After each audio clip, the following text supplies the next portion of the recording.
Hi. Life is not a race, it's a discovery. Life is a discovery. Today is 12th of February 2022. Let us have a quick discussion of all these important topics. Rapid GK yesterday questions के answers हैं ASER Annual Status of Education Report. This report is published by NGO Pratham. Country जिसको crossroads of Central Asia बोलते हैं उसका नाम है Afghanistan. Only living coral reef North America की है फ्लोरिडा की reefs. Isthmus of Suez connect करता है continent of Asia and Africa. जो पास है उसका नाम है रोहतांग. ये लिंक करता है कुल्लू लाहुल को स्पीति वैली से. सो ये आंसर्स हैं यस्टरडेज क्वेश्चंस. आज के सवाल हैं in which state is the Keetham bird sanctuary situated. The colonization of an area that has not been previously occupied by an ecological community is called. वो पहले किसी भी ecological community से occupied नहीं था, barren था. वहाँ पहली बार जो आता है तो वो किस टाइप का this succession होगा tell. The protection of language, script and culture of minorities is provided under which fundamental right. कल fundamental right पे question prepare किया था तो ये कौन सा fundamental right है. Which soils is also known as regur soil. कौन सी soil को रेगुर soil बोलते हैं. Then which mountain range separates the Indo-Gangetic plain from the Deccan plateau. So these are 5 questions for today. आज की वोकैबुलरी है डिसैमिनेट करना जैसे इंफॉर्मेशन प्रोवाइड करना, स्प्रेड करना वाइडली, सर्कुलेट, डिस्ट्रीब्यूट, स्प्रेड. ऑब्ट्रूड का मतलब होता है हस्तक्षेप करना, become noticeable in an unwelcome और इंट्रूसिव वे. प्रोग्नोस्टिकेटिंग का मतलब होता है फोरटेल और प्रोफेसी, फोरकास्ट करना, भविष्य सूचक, प्रोफेसी. सफाइस्ड का मतलब होता है पर्याप्त है, एडिक्वेट है. एक्रेडिटेशन, कल जर्नलिस्ट का एक्रेडिटेशन पढ़ा था हमने, इसका मतलब है प्राधिकार, the granting of power to perform various acts और duties, authorisation, delegation, empowerment. So ये वोकैबुलरी वर्ड्स हैं आज के लिए. If you come across any other important word, write down that word along with its meaning in the comment section down below. आज weekend है तो आज आंसर राइटिंग नहीं है. This is our course prelims 2022 for ₹1111. इससे पहले ये सब बातें हमने कर ली है. Join language, communicate, year, form and procedure. कल से अपन ने गूगल मीट भी स्टार्ट किया था. I called so many students, it was so nice. आज भी इसको कंटिन्यू करेंगे. मोस्ट प्रोबेबली 1 और 2 डेज में अपन सारा कंप्लीट कर लेंगे. You will be getting my call. और ये जो गूगल मीट का individual call I am calling individually, so मैं आपको इन्फॉर्म करके आज कॉल करूँगा. Okay. And to join again you can visit our website. This is the course and for payment you can use this button. All right. और answer writing में 10th remaining है तो आज 10th कर लेंगे और फिर उसके बाद दिस 11th का. मीनवाइल आज ऑफ रहेगा बिकॉज वीकेंड्स है. सैटरडे और संडे को हमें रिवीजन करना होता है. All right. So now let us come back to this the Hindu newspaper. आज है Saturday February 12th 2022. So Supreme Court ने कहा do not spread things to a larger level. और दिस इज अबाउट स्पीकर. और ये मीटिंग है Quad का. Quad meet focuses on Indo Pacific ties. तो division emerge over Russia and Myanmar. अब ये क्वाड कंट्रीज़ हैं. फॉरेन एक्सटर्नल अफेयर मिनिस्टर्स यहाँ पे मिले. तो ये हमारे एस जयशंकर साहब हैं with Japanese counterpart Yoshimasa Hayashi. तो 26/11 का जो टेरर अटैक हुआ था मुंबई, ये डिस्कस हुआ. पठानकोट एयरबेस अटैक हुआ था 2016 में, ये डिस्कस हुआ. दिस इज जो है वो है state sponsored terrorism, internal and external security of country, GS3. तो ऑस्ट्रेलिया, इंडिया, जापान और USA ये 4 कंट्रीज़ हैं क्वाड में. इन्होंने कहा क्वाड जो है वो केवल मिलिट्री अलायंस नहीं है. Military, security, trade, people to people, ऐसा वास्ट इसका मैंडेट है. Quad was already cooperating on sharing intelligence. जब भी सिक्योरिटी की बात आती है, सिक्योरिटी तब बेटर होती है जब आपके पास इंटेलिजेंस होती है. तो टाइमली इंटेलिजेंस का मिलना, सूचना मिल जाना, वो बहुत ज़रूरी होता है सो दैट जो अटैक होते हैं हम उसको थ्वाट कर सकें, न्यूट्रलाइज कर सकें. Sharing intelligence on threats in the Indo Pacific region. Then यहाँ पे ये भी बात हुआ कि जैसे अभी हमने देखा Quad is not about military, Quad में और भी दूसरे इनिशिएटिव्स हैं, जैसे कोविड-19 वैक्सीनेशन का मैन्युफैक्चरिंग, क्लाइमेट चेंज भी है, फिर maritime security in the region, Indo Pacific. India, जब भी हम इंडिया की बात करें तो हम इसको इंडो पैसिफिक बोलेंगे, एशिया पैसिफिक नहीं बोलेंगे, we will call it Indo Pacific. तो जॉइंट स्टेटमेंट में क्या आया कि ऑल कंट्रीज इंश्योर करें territory under their control is not use to launch terror attack. कुछ कंट्रीज स्टेट स्पॉन्सर्ड टेररिज्म करती है तो उनकी लैंड को टेररिज्म अटैक के लिए as a launch pad use किया जाता है, which is wrong. Expeditiously bring to justice the perpetrator of such attacks. तो ये जॉइंट स्टेटमेंट आया। Then we reiterate our condemn किया टेररिस्ट अटैक इन इंडिया 26/11 का और पठानकोट अटैक का, ये स्टेटमेंट में ऐड हुआ। देन बात आई South and East China Sea की, this is in reference to China. South and East China Sea में रीअफर्म किया कमिटमेंट फ्री और ओपन इंडो पैसिफिक का। Indo Pacific free and open, rule based world order होना चाहिए। States strive to protect the interest of their people free from any type of coercion by this one country. Then NATO tension है Russia और Ukraine के बीच में, और जो Myanmar military exercise है। अब यहाँ थोड़ा प्रॉब्लम आ जाता है। प्रॉब्लम क्या आता है कि जैसे रशिया है, अब वेस्ट जो चाहेगा ना वो चाहेगा कि इंडिया यहाँ पे एक स्टैंड ले, कि वो लाइक रशिया को ओपनली क्रिटिसाइज कर रहा है या फिर रशिया के अगेंस्ट जा रहा है। बट अब प्रॉब्लम ये है कि इंडिया और रशिया के रिलेशंस स्ट्रॉन्ग है, हम मिलिट्री एंड जो डिप्लोमेटिकली रशिया के साथ बहुत स्ट्रॉन्ग बॉन्डिंग शेयर करते हैं। तो यूक्रेन क्राइसिस में हमको साइड्स अगर चूज़ करना पड़े तो ये हमारे लिए बहुत ज़्यादा डिफ़िकल्ट होने वाला है। तो हमारे लिए बेस्ट सिचुएशन यही होगा कि ये रशिया और जो यूक्रेन का है ये क्राइसिस ही नहीं हो, बिकॉज अगर वॉर टाइप सिचुएशन होगी तो एक तरफ नाटो, यूएसए और यूरोप ये आ जाएंगे, दूसरी तरफ रशिया आ जाएगा, और हमारे लिए डिफ़िकल्टी हो जाएगी कि अब अपन क्या चूज़ करें। और अगर ये इस टाइप का वॉर टाइप सिचुएशन हुआ तो रशिया का प्रॉक्सिमिटी बढ़ेगा चाइना से, चाइना का पपेट ऑलरेडी इधर है, और ये जो एक्सेस डेवलप हो जाएगा वो हमारे लिए एक बहुत बड़ा चैलेंज हो जाएगा। सो दैट इज़ वाई अपना बेस्ट केस सिनेरियो यही हो कि ये यूक्रेन वॉर नहीं होना चाहिए। सो ये सब बातें हुआ यहाँ पे। Then policy of national sanctions की भी बात किया जब बात आया म्यांमार का। अब म्यांमार के साथ भी क्या इशू है कि म्यांमार में ऑंग सॉन्ग सूकी की गवर्नमेंट थी, वहाँ की जो मिलिट्री थी, ऑल्दो वो मिलिट्री भी डिफरेंट टाइप ऑफ मिलिट्री है म्यांमार की, वो पॉलिटिक्स में भी है, लाइक पॉलिटिकल पावर भी शेयर करती है। तो क्या हुआ कि जो इलेक्शन हुए उसको उन्होंने नल एंड वॉइड किया मिलिट्री ने, और मिलिट्री कू हो गया और ऑंग सॉन्ग सूकी की गवर्नमेंट टॉपल हो गई। अब म्यांमार में क्या हो रहा है, म्यांमार में अभी मिलिट्री का रूल है। अब इंडिया डेमोक्रेसी है और म्यांमार में मिलिट्री, तो फंडामेंटली यहाँ पे क्या होगा, क्लैशेस हो गए।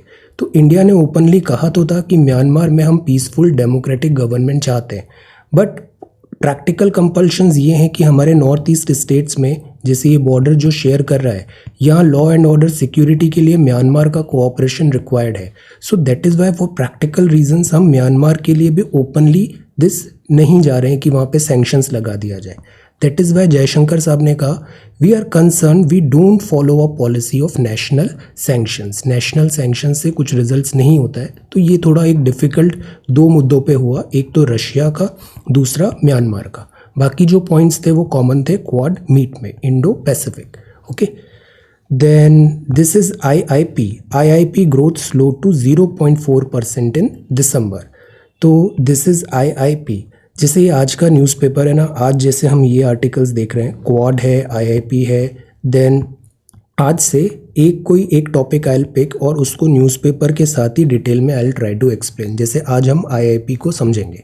ओके, देन जैसे स्टूडेंट्स है, मैं क्विकली गो थ्रू कर रहा हूँ। आज हमें क्या देखना है, ये पॉलिटिकल है, क्लियरिंग द एयरवेज है, taking a bite out of cyber threat is important, garment factory because employment होता है, then job quota, chairman, Char Dham, then this is Quad and regional, जो US है उसने अपनी पॉलिसी निकाली है इंडो पैसिफिक, नेवी का मिलान, ये सब इंटरनेशनल न्यूज़ आज काफ़ी काम की आई है। Ukraine, then IIP data business है। आज FAQ और एक्सप्लेन नहीं आता है because today is weekend, Saturday, weekends को नहीं आता है। ओके, तो इस टॉपिक को अब अपन डिटेल में देखते हैं और टॉपिक है दिस IIP डेटा। न्यूज़ जो है उसमें कुछ स्पेशल नहीं है कि आईआईपी जैसा एज यूजुअल 0.4% स्लो हुआ दिसंबर में, वाई ओमिक्रॉन का थ्रेट था। तो आईआईपी का डेटा 0.4% पे ईयर ऑन ईयर कम हुआ है, growing just 0.4% year on year, slowed to 0.4, growth हुआ बट ग्रोथ बहुत कम हुआ, shrinking this much in month. तो let us understand this concept. तो व्हाट इज आईआईपी? आईआईपी का मतलब होता है industrial production data, IIP index of industrial production. जितना प्रोडक्शन हो रहा है, प्रोडक्शन ज़्यादा हो रहा है मतलब इकोनॉमी आगे बढ़ रही है, प्रोडक्शन कम हो रहा है मतलब इकोनॉमी स्लो हो रही है। तो आईआईपी डेटा से हम इकोनॉमी का डायरेक्शन पता लगा सकते हैं। ये जो चीज़ें होती है ये कहलाती है इंडिकेटर्स, इंडिकेटर्स ऑफ इकोनॉमी। तो आईआईपी है, इससे हम मैन्युफैक्चरिंग, बिकॉज प्रोडक्शन है, प्रोडक्शन मतलब मैन्युफैक्चरिंग हुआ, तो मैन्युफैक्चरिंग एक्टिविटी देखते हैं डिफरेंट सेक्टर ऑफ इकोनॉमी का। आईआईपी का जो नंबर है वो मेजर करता है इंडस्ट्रियल प्रोडक्शन अंडर एक पीरियड में, जैसे मंथली डेटा आ रहा है रेफरेंस पीरियड के अगेंस्ट, जैसे ईयर ऑन ईयर बेसिस पे देखा, लास्ट ईयर इस टाइम क्या था, इस टाइम पे 22 में क्या है, 21 में क्या था, लाइक दैट। तो ये क्या है, ये एक इकोनॉमिक इंडिकेटर है मैन्युफैक्चरिंग के लिए। लैग ऑफ 6 वीक होता है पब्लिकेशन ऑफ आईआईपी के डेटा में after the reference month ends. तो 11-12 इसका बेस ईयर है। What we should be knowing is कि what is IIP, manufacturing related यहाँ पे हम डेटा देखते हैं, दिस इज इकोनॉमी का इंडिकेटर। अब इसके कंपोनेंट्स क्या होते हैं, electricity, crude oil, coal, cement, steel, refinery, natural gas, fertiliser. ये जो 8 हैं, इन 8 को बोला जाता है core industry, core industry. IIP के डेटा में ये जो 8 हैं ये तकरीबन 40% कंट्रीब्यूट करते हैं बाय वेट। तो ये जो 8 हैं ये बड़े इंपॉर्टेंट है, इलेक्ट्रिसिटी, क्रूड। एक बार ऐसा सवाल आया था कि इसमें कौन कौन से 8 कोर इंडस्ट्रीज में कौन कौन सी इंडस्ट्रीज होती है, ऐसे फिर मल्टीपल चॉइस दे दिया, आपको बताना था कौन सा करेक्ट है। अब माइनिंग, मैन्युफैक्चरिंग, इलेक्ट्रिसिटी है, ये प्राइमरली ज़्यादा इसका परसेंटेज है। रिलीज कौन करता है, ये बड़ा कॉमन सवाल है इकोनॉमी में कि कोई एक रिपोर्ट आएगी और उस रिपोर्ट से रिलेटेड पूछा जाएगा ये it is released by which organisation. तो इंडेक्स ऑफ आईआईपी जो है ये कंपाइल और पब्लिश करता है सीएसओ, सेंट्रल स्टैटिस्टिकल ऑर्गेनाइजेशन। ये आता है ministry of statistics and programme implementation के अंदर, एमओएसपीआई, सीएसओ डेटा। तो ये जो डेटा होता है वो पीआईबी वेबसाइट यूजुअली अवेलेबल करा देती है। अब इस डेटा का यूजेज क्या है, गवर्नमेंट इसको एज एन इंडिकेटर टूल देखती है पॉलिसी फॉर्मुलेशन में। Ministry of finance, RBI, private firm, analyst जो हैं एनालिसिस करते हैं कि मैन्युफैक्चरिंग किस डायरेक्शन में जा रही है। ये डेटा होता है वो ग्रॉस वैल्यू एडेड बताता है, जीडीपी में कितना मैन्युफैक्चरिंग का हुआ। फिर बेस ईयर चेंज हो गया था इसका, टाइम टू टाइम चेंज होता है, 11-12 अभी है और this is there, okay. Then इसके बाद आईआईपी डेटा सोर्स कहाँ से होता है, secondary data, monthly IIP number आएगा, department of industrial policy and promotion, ये सोर्स है मेजर चंक ऑफ डेटा। तो डीआईपीपी जो है वो डेटा प्रोवाइड करेगा, एनएसओ उसको कंपाइल करेगा, सीएसओ उसको कंपाइल करेगा। अब एक एएसआई भी होता है, वो एनुअल सर्वे ऑफ इंडस्ट्रीज होता है, वो भी एक प्राइम सोर्स है लॉन्ग टर्म इंडस्ट्रियल स्टैटिस्टिक्स का। एएसआई से भी हेल्थ वेल्थ हम मॉनिटर करते हैं। इंडेक्स कंपाइल होता है larger sample of industries compare to IIP. IIP तो बेसिकली हमें मंथली डेटा निकालना है, मंथली बेसिस में। तो IIP and ASI large scale पे। तो हमने क्या जाना, हमने जाना what is IIP. IIP data किस चीज को इंडिकेट करता है, मैन्युफैक्चरिंग। 8 कोर इंडस्ट्री क्या है, 40% उसका वेटेज है। फिर इस डेटा को कौन रिलीज करता है, CSO, MO, SPI. Then data कौन यूज करता है, RBI, finance, industries, analyst. Base year क्या है, this is the base year. Data कहाँ से सोर्स होता है, डीआईपीपी से, और this is ASI, okay. So similarly अब से अपन एक टॉपिक रोज न्यूज़पेपर के अलोंग विद कवर करेंगे। देन ये है student scramble for rooms as DU prepares to open after 2 year. और ये जो नोट है ये मैं अभी टेलीग्राम पे शेयर भी कर दूंगा। Students scramble for rooms as DU prepares to open after 2 years. तो फाइनली स्कूल्स कॉलेजेस ओपन हो रहे हैं, स्टूडेंट्स वापस हॉस्टल जा रहे हैं, तो this is there, fantastic. Then this is editorial. अब ये पॉलिटिकल है editorial, this is clearing the airways. यहाँ कोई नई बात नहीं है, बस यही है कि कोविड-19 के केसेस कम हो रहे हैं, तो एविएशन इंडस्ट्री भी अब थोड़ा रिलैक्स हो गई है। जो बाहर से फॉरेन ट्रेवलर्स आ रहे थे, पहले उनका आरटीपीसीआर मैंडेटरी था, अब उनको नहीं करवा रहे हैं, और जो क्वारंटीन थे उसमें भी रिलैक्सेशन दिए जा रहे हैं। रीज़न ये भी है कि अब फटीग भी बहुत ज़्यादा हो गया है, कोविड से लिटरली सब लोग बहुत थक गए, तो एक ये भी चीज़ है। दूसरा, ओमिक्रॉन इतना ज़्यादा माइल्ड था, इतना ज़्यादा डेल्टा की तरह सीवियर नहीं हुआ, which is one thing. Vaccination coverage भी हो गया है, प्लस अब एक ऐसा आ रहा है कि कोविड-19 पैंडमिक की जगह लाइक एंडेमिक हो जाएगा। We need to learn to live along with this कोविड-19। तो इकोनॉमी एक्टिविटीज़ हैं और जो मूवमेंट है वो बहुत टाइम तक हम कर्टेल नहीं कर सकते हैं, तो दैट इज़ वाई अब थोड़ा रिलैक्सेशन दिया जा रहा है। बाकी ये साउंड एपिडेमोलॉजिकल रीजंस भी हैं इसके डिसीजंस के, कि कोविड अब इतना बड़ा पहले जितना थ्रेट नज़र नहीं आ रहा है। अब एंटीजन टेस्ट भी बहुत सारे अब फ्रीली अवेलेबल हो गए थे, तो बहुत सारे जो ओमिक्रॉन के टेस्ट है ना वो गवर्नमेंट रिकॉर्ड में आए ही नहीं। घर पर ही लोगों ने एंटीजन टेस्ट करके पता लगा लिया और 2-3 दिन में ठीक भी हो गए। तो इट इज़ पॉसिबल कि बहुत सारे जो केसेस हैं कोविड के वो ऑफिशियल रिकॉर्ड में नहीं आए। अब ब्रॉडर एक्सेप्टेंस भी हो गया है कि वैक्सीनेशन जो है वो कवरेज तो हो ही गया है, हमें मास्क के साथ जीना पड़ेगा। वैक्सीनेशन और शॉर्ट लॉकडाउन के लिए भी हमें प्रिपेयर होना चाहिए। स्कूल्स को ज़्यादा टाइम तक क्लोज नहीं रख सकते, नॉर्मलाइजेशन एयर ट्रैवल करना पड़ेगा। So that is why we are taking all these steps. Social economic जो है प्री पैंडमिक पीरियड का, हमें उसे रिक्लेम और रिपेयर करना है। ओके, अब ये है taking a bite out of cyber threat. कोविड-19 से एक चीज़ हुआ, डिजिटल पुश बहुत बढ़ गया, और डिजिटल पुश बढ़ा तो साइबर थ्रेट्स भी बढ़ गए। तो एक बार प्रीलिम्स में भी पूछा था, लाइक एक अटैक है इस टाइप का, उसका नाम क्या है, एमसीक्यू में पूछा था, what is this, is it a kind of like cyber threat और न्यूक्लियर लाइक दैट। तो जैसे ये बिग बैंग साइबर अटैक है, नेशंस और institution ought to be prepared for a rash of cyber attack, cyber strikes. इसके दो मायने हैं। साइबर थ्रेट एक तो इंडिविजुअल लेवल पे होता है, दूसरा बिजनेस लेवल पे होता है, तीसरा जो अटैक होता है वो क्रिटिकल इंफ्रास्ट्रक्चर पे होता है। क्रिटिकल इंफ्रास्ट्रक्चर क्या हुआ, जैसे बैंकिंग सिस्टम ऑफ कंट्री हो गया, जैसे स्टॉक मार्केट्स हो गया, जैसे इलेक्ट्रिसिटी ग्रिड हो गया, जैसे न्यूक्लियर ग्रिड हो गया, सैटेलाइट सिस्टम हो गया, गवर्नमेंट के इंस्टीट्यूशंस हो गए, आरबीआई पे अटैक हो गया, लाइक दैट। तो ये जो चीज़ें हैं सब टेक्नोलॉजी ड्रिवन है आज की डेट में। और अगर यहाँ पर अटैक हुआ, साइबर अटैक हुआ, बिकॉज साइबर अटैक भी is a new form of warfare. Naravane साहब का स्टेटमेंट देखा था हमने, स्टेट स्पॉन्सर्ड साइबर अटैक्स भी होते हैं। एक लॉबी है हैकर्स एंड अटैकर्स का जो इन सब क्रिटिकल इंफ्रास्ट्रक्चर को टारगेट करने की कोशिश करते हैं। तो इससे प्रिपेयर कैसे हों, this we need to learn. Critical infrastructure को प्रोटेक्ट करना बहुत ज़रूरी है। जैसे एक स्टक्सनेट वर्म आया था 2010 में, लार्ज स्केल डैमेज किया ईरान के सेंट्रीफ्यूज कैपेबिलिटी। जैसे ये पैगासस है, ये भी इजराइल का है। इजराइल का रेपुटेशन थोड़ा ऐसे ही है when it comes to the such type of attacks. Even जो चाइना है, जैसे गलवान क्राइसिस हुआ तो दिस चाइना की तरफ से बहुत ह्यूज अटैक आया हमारे ऊपर साइबर वर्ल्ड में। सो ये चैलेंजेस हैं। जैसे सऊदी की ऑयल कंपनी है अरामको, इसने भी काफ़ी अटैक यहाँ पे फेस किया। फिर इरानियन ऑपरेटिव्स हैं, मेलवेयर है। तो इस टाइप के जो अटैक्स हैं वो होते हैं, साइबर पर्ल हार्बर टाइप। तो इससे स्टैटिक डेटा देखें तो क्रिटिकल इंफ्रास्ट्रक्चर में अगर अटैक होता है तो वो बहुत ज़्यादा डेडली हो जाता है। इस चीज़ को अवॉइड करना हमें सीखना चाहिए। अब इसका मैं एक लिंक भी अभी शेयर करता हूँ, मैं आपको दिखाता हूँ लिंक। इसका जो नोट है वो मैंने एक बार पहले टेलीग्राम पे भी शेयर किया है। आप जो इंपॉर्टेंट कीवर्ड्स है ना, टेलीग्राम पे भी सर्च ऑप्शन होता है ऊपर, अगर आप सर्च करोगे आपको बहुत अच्छे अच्छे नोट्स मिलेंगे वहाँ पे। जैसे हमने ये देखा था क्रिटिकल इंफ्रास्ट्रक्चर में क्या आता है, तो जैसे बैंकिंग हुआ, food, grocery, energy, data, space, education, transport, communication, water, health, defence, ये सब क्रिटिकल है। और एक है हमारा NTRO, national technical research organisation.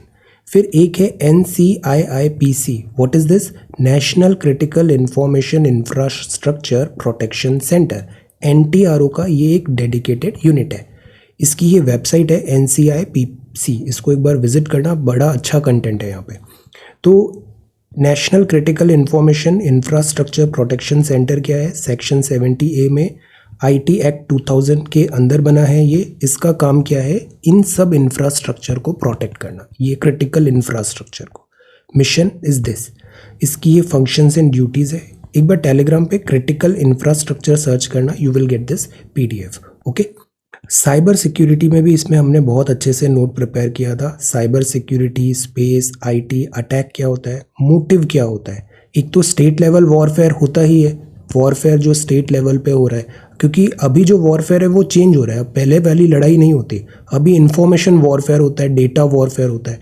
तो ये टाइप्स ऑफ साइबर अटैक है, malware, phishing, denial of services, MITM, man in the middle, SQL injection, cross-site scripting, social engineering। एक बार इसको देखना। WannaCry सवाल पूछा गया था, बॉटनेट्स है। अब कंपोनेंट्स क्या आते हैं, application, information network, disaster, for individual, business, government, her level पे हमें अवेयरनेस ज़रूरी है।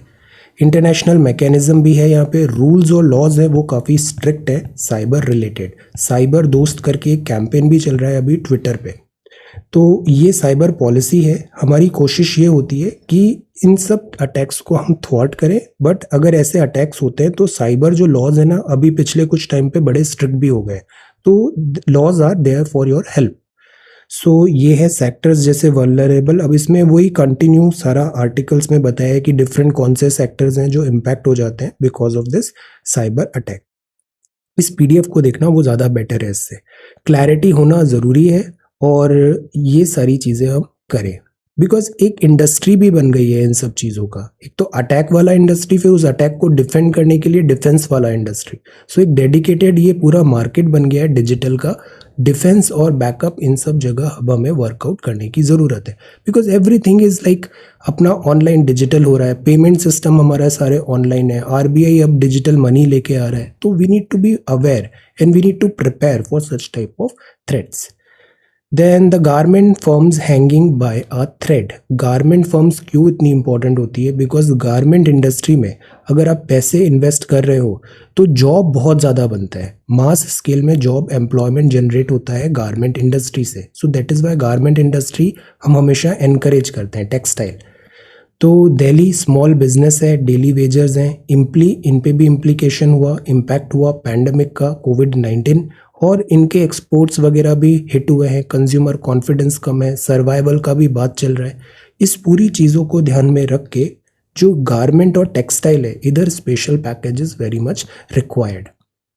Then this is supreme court to refers to job quota laws in other states. कल हमने ये न्यूज़ देखा था, आज सुप्रीम कोर्ट इसको देखेगी, इस मैटर को संज्ञान लेगी यहाँ पे। देन सुप्रीम कोर्ट का व्यू हम समझेंगे। Chairman of supreme court panel on चार धाम प्रोजेक्ट क्विट्स। अब जो चार धाम है, इधर प्रॉब्लम क्या है, एक तरफ है नेशनल सिक्योरिटी, बॉर्डर इंफ्रास्ट्रक्चर हमें बढ़ाना है बिकॉज उधर से चाइना बहुत ज़्यादा रैंप अप कर रहा है बॉर्डर इंफ्रा।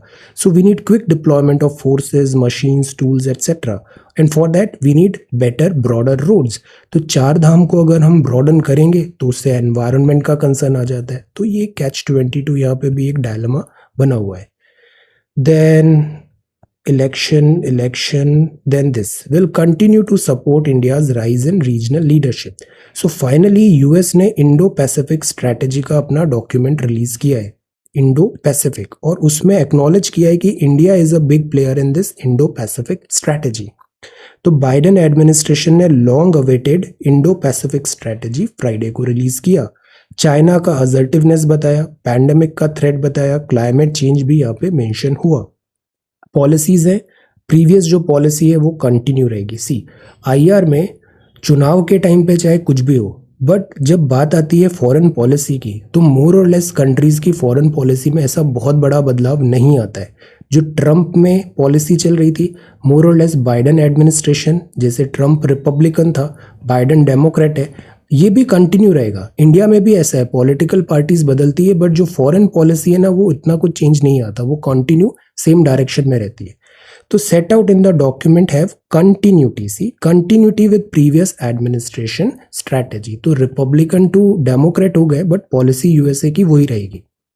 तो this is the challenge of China है, इंडिया के साथ रिलेशनशिप स्ट्रॉन्ग करना है। एम्फेसिस है other countries, not just from the region but also from beyond, collectively.